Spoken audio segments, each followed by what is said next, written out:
Hello techies, இந்த வீடியோவில் நம்ம எதை பற்றி பார்க்க போகிறோம்னா, நிறைய பேர் ப்ரோ நானும் ஹெச்ஆர் ஆகணும் ஐடி கம்பெனியில் எப்படி ஹெச்ஆர் ஆகுதுன்னு கேட்டுருக்கேன். ஸ்பெசிஃபிக்லி நான் பர்சனலி சஜஸ்ட் பண்ணுறது, நான் ஒரு ஹெச்ஆர் ரெக்ரூட்டராக தான் ஒர்க் பண்ணுறேன்.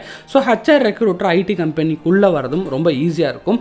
ஸோ இந்த மாதிரி ஐடி கம்பெனிக்குள்ள ஒரு ஹெச்ஆர் ரெக்ரூட்டர் ஆகும்னு நினைக்கிறீங்க, அது ஒரு ஃப்ரெஷராக இருக்கீங்க, ஒரு எம்பிஏ ஹெச்ஆர் முடிச்சிருக்கீங்க, அப்படி இல்லை அப்படின்னா வேறு ஏதாச்சும் ஒரு டொமைன் இருக்கேன், பட் நான் ஒரு ஹெச்ஆர் ஆகும்னு நினைக்கிறேன், இல்லை ஒரு ஒர்க் ஃப்ரம் ஹோம் இந்த மாதிரி எனக்கு வேணும்னு நினைக்கிறேன்னா கண்டிப்பாக ஹெச்ஆர் ரெக்ரூட்டர் ஆக முடியும். அதுக்கான ஸ்கில்ஸ் கற்றுக்கிட்டா. ஸோ இந்த வீடியோவில் கம்ப்ளீட்லி மெயினாக ஹெச்ஆர் ரெக்ரூட்டர் ஆகிறதுக்கான ஒரு 5 ஸ்கில் என்னென்னு நீங்கள் ஸ்ட்ராங்காக இருக்கணும் அப்படிங்கிறத இந்த வீடியோவில் ஷோ பண்ண போகிறேன்.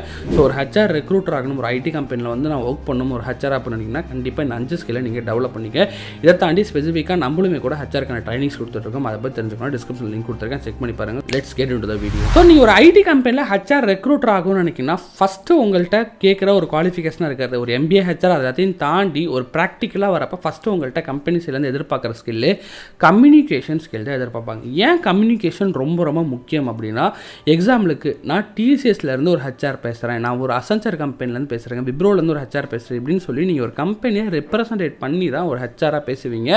பிகாஸ் இந்த ரோல் எல்லாமே டேரெக்டாக மார்க்கெட்டில் இருக்கக்கூடிய பீப்புளோட போய் இன்ட்ராக்ட் பண்ணுற மாதிரி இருக்கும். இப்போ ஒரு டெவலப்பர் ரோல் எடுத்துக்கிறீங்க, ஒரு டெஸ்டரோட ரோல் எடுத்துக்கிறீங்கன்னா அவங்க டீமுக்குள்ளே தான் பேசிப்பாங்க. இங்கிலீஷ் கரெக்டாக பேசினாலும் தப்பாக பேசினாலும் பிரச்சனை கிடையாது, அவங்க டீமுக்குள்ளே புரிஞ்சுக்கிற மாதிரி பேசினா okay. But specifically coming to the HR recruiter அப்படின்னு வரப்போ நம்மளோட ப்ரைமரியான ஒர்க்கே மற்ற பீப்புள் மார்க்கெட்டில் இருக்கக்கூடிய கேண்டிடேட்ஸை ரீச் அவுட் பண்ணி அவங்கள்ட்ட இன்ட்ராக்ட் பண்ணி பேசுகிற மாதிரி தான் இருக்கும்.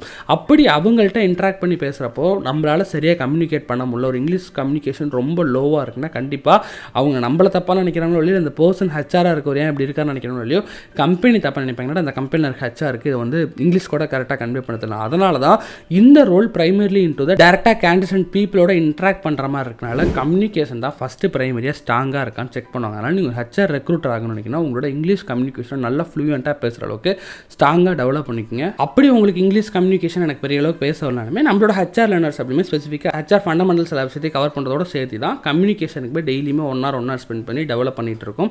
ஸோ ஃபஸ்ட்டு நீங்கள் மெயினாக வளர்த்துக்க வேண்டிய ஸ்கில் கம்யூனிகேஷனுங்கிறது ஸ்ட்ராங்காக இருக்கணும். அடுத்து செகண்டாக நீங்கள் மெயினாக டெவலப் பண்ணிக்க வேண்டிய ஸ்கில் அந்த டொமைனார இண்டஸ்ட்ரியை பேஸ் பண்ண நாலேஜை கெயின் பண்ணணும். எக்ஸாம்பிளுக்கு நீங்கள் எம்பிஏ ஹெச்ஆர் படிச்சிருக்கலாம், பட் எம்பிஏ ஹெச்ஆராக இருந்தாலுமே நீங்கள் ஐடிக்குள்ளே வரணும் நினைக்கிறீங்க, அதர் டொமைன் படிச்சிருக்கீங்க, பட் ஹெச்ஆர் ஐடிக்குள்ளே வரணும் நினைக்கிறீங்கன்னா ஐடி டொமைன் அந்த இண்டஸ்ட்ரி பற்றின நாலேஜ் இருக்கும். லைக் இப்போ ஐடின்னு எடுத்துக்கிட்டிங்கன்னா என்னென்ன மாதிரியான ரோல்ஸ் இருக்குது, என்னென்ன மாதிரியான ப்ரோக்ராமிங் லாங்குவேஜஸ் இருக்குது, யார் யாரெல்லாம் என்னென்ன மாதிரியான ஒர்க் பண்ணுவாங்க, அந்த ஸ்ட்ரக்சர் எப்படி இருக்குங்கிற அண்டர்ஸ்டாண்டிங் உங்களுக்கு இருக்கணும். ஏன்னா நீங்கள் ஒரு ஹெச்ஆர் அப்படின்னா நீங்கள் தான் ஒரு கேண்டிடேட்டை தேடி எடுக்க போகிறீங்க, ஒரு கேண்டிடேட்டை சோர்ஸ் பண்ண போகிறீங்க.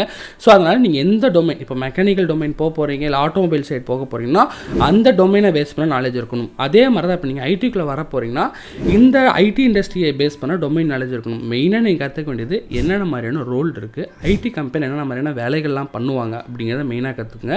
அந்த ரோல் இப்போ ஒரு டெவலப்பர் டெஸ்டிங்னு எடுத்துட்டிங்கன்னா ஒரு ரோலுக்கும் ஸ்கில் செட் தேவைப்படும். இப்போ டெவலப்பர்னால் டெவலப்மெண்ட்டுக்குள்ளேயே ப்ரோக்ராமிங் லாங்குவேஜ் இருக்கும், டேட்டா பேஸ் தெரிஞ்சிருக்கணும், அவருக்கு ஏபிஐ பற்றி தெரிஞ்சிருக்கணும், ஃப்ரேம் ஒர்க் லைப்ரரிஸை பற்றி தெரிஞ்சிருக்கும். அப்போது ஒரு ரோலுக்கும் அதுக்குள்ளே டெப்த்தாக ஒரு சில ஸ்கில் செட்ஸ்லாம் இருக்கும்.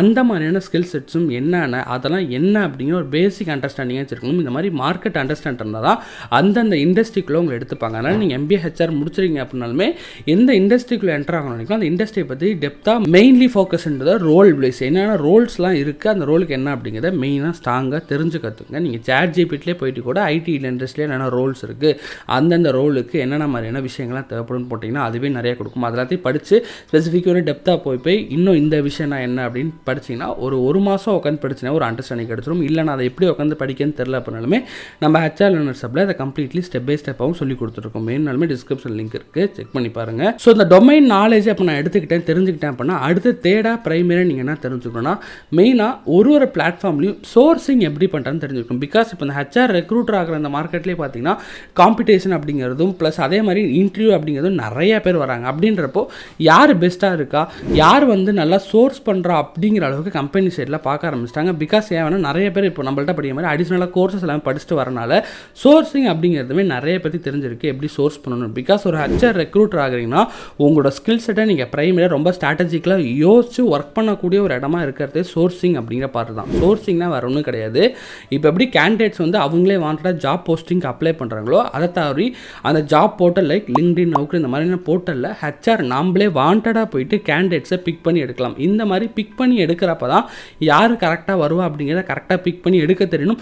ப்ளஸ் அந்த டூலை யூஸ் பண்ணி சோர்ஸ் பண்ண தெரியணும், எந்தெந்த விஷயத்தை எப்படி கரெக்டாக போட்டால் எப்படி ஒரு சர்ச் வரணும். பிகாஸ் நீங்கள் சர்ச் தப்பாக போட்டிங்கன்னா உங்களுக்கு ரிசல்ட் ஒரு 5 கேண்டிடேட் 10 கேண்டிடேட்னு ரொம்ப கம்மியான ரிசல்ட் காட்டும். பட் கரெக்டான சோர்ஸ் போட்டால் தான் கரெக்டான ரெலவெண்ட்டான மேட்ச் ஆகிற profile, volume of the profile இது எல்லாமே இன்க்ரீஸ் ஆகும். அதனால் சோர்சிங் அதோட ஸ்ட்ராட்டஜியை கற்றுக்கிறதும் ரொம்ப ரொம்ப ஒரு அட்வான்டேஜான விஷயமா இருக்கணும். ஸோ சோர்சிங் அப்படிங்கிறது ரொம்ப ப்ரைமரியாக நீங்கள் ஒரு ஹெச்ஆர் ரெக்ரூட்டரானால் கற்றுக்கணும். அடுத்தது 4வதாக நீங்கள் மெயினாக ஃபோக்கஸ் பண்ண வேண்டிய விஷயம் தான் பார்த்தீங்கன்னா டூல்ஸ். ஸோ எல்லா ரோலுக்குமே ஏதாச்சும் ஒரு டூல்லாம் கற்றுக்கணும். அந்த மாதிரி ஹெச்ஆருக்கு மெயினாக கற்றுக்கக்கூடிய ஒரு டூலை எக்ஸல் அப்படிங்கிறத ஸ்ட்ராங்காக சொல்லுவேன். பிகாஸ் நீங்கள் ஒரு ஹெச்ஆர் ரெக்ரூட்டர் ஆகுறீங்க அப்படின்னா ரெகுலராக நீங்கள் சோர்ஸ் பண்ணாலும் சரி, வர எல்லா கேண்டிடேட்ஸும் சரி, எப்படி மெயின்டைன் பண்ணுவீங்கன்னு பார்த்தீங்கன்னா எக்ஸலில் தான் அந்த டேட்டா பேஸை வச்சு கம்ப்ளீட்டாக மெயின்டைன் பண்ணுவீங்க. பிகாஸ் ஒரு கேண்டிடேட் யார் வந்திருக்கா, அவங்களோட எக்ஸ்பீரியன்ஸ் என்ன, அவங்களை யாருக்காச்சும் அந்த ப்ரொஃபைலை அனுப்புறதாகட்டும், இல்லை அந்த கேண்டிடேட்ஸை வந்து டீட்டெயில்ஸை ஃபில் பண்ணி வைக்கிறதாகட்டும், எல்லாமே எக்ஸலில் தான் ஹேண்டில் பண்ணுற மாதிரி இருக்கும். எக்ஸல்லையுமே அட்வான்ஸ் எக்ஸல் கற்றுக்கிறது ரொம்ப ரொம்ப இம்பார்ட்டன்ட். எக்ஸாம்பிளுக்கு ஒரு பிவட் டேபிள் எப்படி போடணும், மற்ற பேசிக் விஷயம்லாம் எப்படி சம்மரைஸ் பண்ணுங்கிற மாதிரி ஒரு எக்ஸல் அப்படிங்கிற விஷயத்தில் ஸ்ட்ராங்காக இருக்கிறது ரொம்ப ரொம்ப இம்பார்ட்டன்ட் இருக்கும் ஒரு ஹெச்ஆர் ரெக்ரூட்டருக்கு. ஸோ ஒரு டூல்ஸ் வைஸில் கற்றுக்கணும்னு நினைக்கிறப்ப எக்ஸலை லேர்ன் பண்ணுங்க. அடுத்து லாஸ்ட் அண்ட் ஃபைனலாக மெயினாக நீங்கள் வச்சிருக்க வேண்டிய ஸ்கில் அப்படின்னு பார்த்தீங்கன்னா நெகோசியேஷன் ஸ்கில் அப்படிங்கிறது ஸ்ட்ராங்காக இருக்கணும். என்னதான் கம்யூனிகேஷன் ஸ்கில் இருந்தாலுமே இந்த நெகோசியேஷன் அப்படிங்கிறதுமே ரொம்ப முக்கியமான ஸ்கில் ஹெச்ஆர் ரெக்ரூட்டர். ஏன் அப்படின்னா கம்யூனிகேஷன் அப்படிங்கிறது ஜஸ்ட்டாக பீப்புளோட இன்ட்ராக்ட் பண்ணுறது, தெளிவாக புரிகிற மாதிரி சொல்கிறது, நல்லா இன்ட்ராக்ட் பண்ணுறது தான் கம்யூனிகேஷன். பட் இந்த நெகோசியேஷன் அப்படின்னா நீங்கள் கேண்டிடேட்ஸோட நெகோஷியேட் பண்ணுற மாதிரி இருக்கும். எக்ஸாம்பிளுக்கு கேண்டிடேட்டுக்கு நம்ம கம்பெனியோட மற்ற கம்பெனி பெட்டராக தெரியலாம். அதே மாதிரி நம்ம கம்பெனியில் என்னென்ன விஷயம் இருக்குன்னு கரெக்டாக எடுத்து எக்ஸ்பிளைன் பண்ணி சொல்கிற மாதிரி இருக்கும். அதே மாதிரி கேண்டிடேட்டுக்கு இப்போ நம்ம ஒரு 20 LP ஆஃபர் பண்ணியிருக்கோம்னா அவர் 22 LP கேட்கலாம். இல்லைனா நம்மளோட பட்ஜெட்டே 18 LPனா அப்போ நம்ம பேசி குறைச்சி எடுத்துடணும். இந்த மாதிரிலாம் லொக்கேஷன் வைஸில் வரதுல ஒரு கொஞ்சம் பிரச்சனை இருக்கும். இந்த மாதிரி எல்லா இடத்துலையுமே கேண்டிடேட்ஸுக்கு நம்ம தான் கன்வின்ஸ் பண்ணி இப்போலாம் இருக்குது அப்படின்னு நம்ம கம்பெனியோட பெனிஃபிட்லேருந்து எல்லாத்தையுமே எடுத்து சொல்லி அவரை கன்வின்ஸ் பண்ணி எடுத்துகிட்டு வரணும். இதுதான் நெகோசியேஷன் ஸ்கில்னு சொல்லுவாங்க. இந்த ஸ்கில் ஸ்ட்ராங்காக இருக்கணும். ஒருத்தர்கிட்ட சும்மா பேசுறது மட்டும் முக்கியம் இல்லை, மெயினாக அந்த பேசுறதோட சேர்த்து நல்லா நெகோஷியேட் பண்ண தெரிஞ்சு சேலரி வைஸ்லேயே ஆகட்டும் எல்லா இடத்துலையும் நெகோஷியேட் பண்ண தெரிஞ்சு கேண்டிடேட்ஸை எடுத்துடணும். ஸோ நெகோசியேஷன் ஸ்கில் அப்படிங்கிறது ரொம்ப முக்கியமாக இருக்கும். ஸோ இந்த நெகோசியேஷன் ஸ்கில்ல வந்து நீங்கள் வெளியே தனியாக கற்றுக்கிறதோ இல்லை அப்படி பண்ணுறதோ ரொம்ப கஷ்டம் தான். பட் உங்களுக்கு ஒரு கன்வின்சிங் பவர் நல்லா இருக்குது, நீங்கள் ஒருத்தரை கன்வின்ஸ் பண்ணிட முடியும், இல்லை இந்த விஷயத்தை தெளிவாக எக்ஸ்பிளைன் பண்ணிட முடியும்னா பட் அதுவே போதும். பட் இந்த ஸ்கில் ரொம்ப ப்ரைமரியாக வந்து தேவைப்படுது. ஸோ ஒரு ஹெச்ஆர் ரெக்ரூட்டருக்கு ப்ரைமரியாக நீங்கள் மெயினாக கற்றுக்கணும், வெளியிலேருந்து கற்றுக்கிட்டே வந்தால் பெட்டர் அப்படின்னா கம்யூனிகேஷன், மார்க்கெட்டை பற்றின அண்டர்ஸ்டாண்டிங், ஒரு சோர்சிங்கை பற்றின பேசிக் அண்டர்ஸ்டாண்டிங், எக்ஸல், இந்த 4 விஷயத்தையுமே ஸ்ட்ராங்காக வச்சுக்கிறது முக்கியம். அதை தவிர அதை தாண்டி நல்ல ஒரு நெகோசியேஷன், ஒரு கன்வின்சிங் பவர் இருக்கிறது ஒரு added advantage.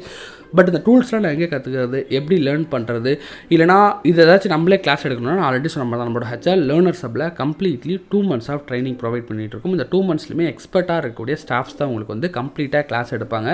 So product based company like Cisco, Nokia அந்த மாதிரி கம்பெனியில் ஒர்க் பண்ணிட்டு இருக்க ஒரு 7 years 8 years 10 years experienced people வந்து உங்களுக்கு கம்ப்ளீட்லி ஹெச்ஆரோட ஃபண்டமெண்டல்ஸ் இப்போ கரண்ட்டாக மார்க்கெட்டில் எப்படி போயிட்டுருக்கு, அந்த விஷயத்துக்கு தகுந்த மாதிரி எப்படி நீங்கள் அடாப்ட் பண்ணிக்கணும். நான் இப்போ சொன்ன இந்த சோர்ஸிங்கிற விஷயம், அதே மாதிரி கம்யூனிகேஷனை டெவலப் பண்ணுற விஷயம், நெகோசியேஷன் விஷயம், இந்த மாதிரி எல்லாத்தையுமே சொல்லிக் கொடுத்து நாங்கள் மோஸ்ட்லி பார்த்தீங்கன்னா 1 monthல ஒரு கேண்டிடேட்டை ப்ளேஸ் பண்ணிட்டு இருக்கோம். அதோட ப்ரூஃபாக தான் பே ஆஃப்டர் பிளேஸ்மெண்ட் நீங்கள் 50% ஆஃப் ஃபீஸே நீங்கள் வந்து பிளேஸ் ஆனதுக்கு அப்புறமே பே பண்ணலாம் அப்படிங்கிற அளவுக்கு மெயின் வச்சுருக்கோம். பிகாஸ் என்னோட ஃபர்ஸ்ட் மோட்டிவே உங்களை ப்ளேஸ் பண்ணுறது தான். ஸோ அதனால் நீங்கள் ஹெச்ஆர் ரெக்ரூட்டர்னு ஒரு 1 monthக்குள்ளே உள்ளே போகணும்னு நினைக்கிங்கன்னா கண்டிப்பாக நம்மக்கிட்ட வந்து ஹெச்ஆர் லேர்னர் சப்பில் லேர்ன் பண்ணலாம். டிஸ்கிரிப்ஷனில் லிங்க் கொடுத்துருக்கேன். அதே மாதிரி எல்லாத்தாலையும் ஒரே மாதிரி கேப்சர் பண்ணி படிச்சிட முடியாது. ஒரு சில பேருக்கு ஒரு இண்டிவிஜுவலான விஷயங்கள் சொல்லித்தர தேவைப்படும். அதுக்காக தான் இன்னொரு மந்த் அடிஷ்னலாக 2nd month எடுத்து அந்த 2nd month கம்ப்ளீட்லி ஒரு கம்யூனிகேஷன் வைஸ்லையும் சரி, ஹெச்ஆர் சொல்லித்தர விஷயம் வைஸ்லையும் சரி ஒரு டியூட்டர் ஹையர் பண்ணி அந்த டியூட்டரை வச்சு ஒரு ஸ்பெசிஃபிக்லி ஒருத்தருக்கும் இண்டிவிஜுவல் அட்டென்ஷன் கொடுத்து, பிகாஸ் 1 monthல ஒரு 50 to 60% பீப்புள் பிளேஸ் ஆகிட்டோ இல்லாட்டா அவங்களே ஜாப் எடுத்துகிட்டு மூவ் ஆடுவாங்க. ஸோ அதுக்கப்புறம் ரிமைனிங் இருக்க அந்த கொஞ்சம் பேருக்கு இண்டிவிஜுவலான அட்டென்ஷன் கொடுத்து சொல்லிக் கொடுத்து அவங்களையும் கஷ்டப்பட்டு எடுத்துகிட்டு வந்து பிளேஸ் பண்ணிட்டு இருக்கோம். ஓகேங்களா? ஸோ டெஃபினெட்லி பிளேஸ்மெண்ட் அப்படிங்கிற 100% கேரண்டி. ஸோ நீங்கள் ஒரு ஹெச்ஆர் ரெக்ரூட்டர் ஆகணும்னு ட்ரை பண்ணிங்கன்னா டைம் வேஸ்ட் பண்ணாமல் இப்போவே அப்கமிங் பேட்சில் ஜாயின் பண்ணுங்கள். டிஸ்கிரிப்ஷனில் போஸ்ட் லிங்காக கொடுத்துருக்கேன், செக் பண்ணி பாருங்கள். ஸோ டிஸ்கிரிப்ஷனில் இருக்க அந்த ஃபார்மில் உங்கள் name, number and mail ID fill பண்ணுங்கள். டீமே உங்களுக்கு கால் பண்ணி கம்ப்ளீட்டாக என்னென்ன விஷயம் இருக்குது அப்படிங்கிறத எக்ஸ்பிளைன் பண்ணுவாங்க. ஸோ இந்த வீடியோவை ஸ்கிப் பண்ணாமல் டில் எண்ட் வரை பார்த்துக்கு thank you so much guys. This is ஒரு ஹெச்ஆர் நவீன் சைனிங் ஆஃப்.